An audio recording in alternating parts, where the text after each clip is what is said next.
Pagbasa mula sa mga gawa ng mga apostol.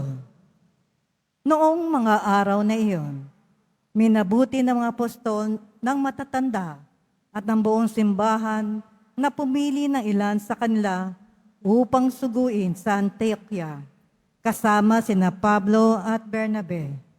At sinugo nila ang mga pangunahi ng mga kapatid, si Judas na tinatawag na Barsabas at si Silas. Ipinadala nila ang sulat na ganito ang nilalaman.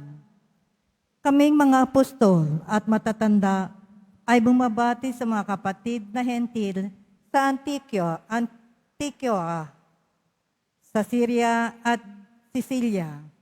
Nabalitaan namin ginugulo kayo ng ilang kasamahang galing dini.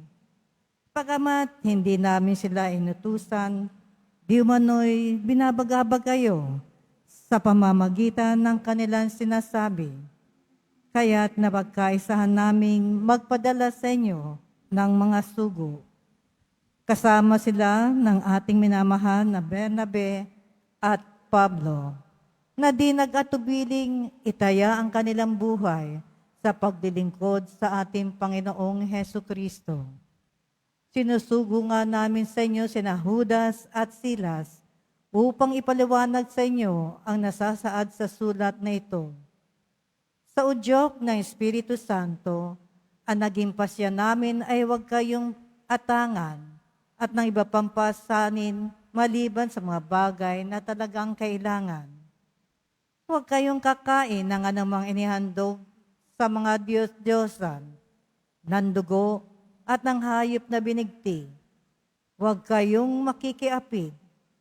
Layuan ninyo ang mga bagay na ito at magpapabuti kayo. Paalam. Pinayuhan ang mga sugo.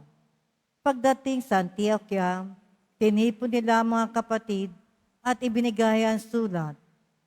Pagkabasa sa liham, ang mga tao ay nagalak dahil sa kanilang narinig. Ang salita ng Diyos. Salamat sa Diyos.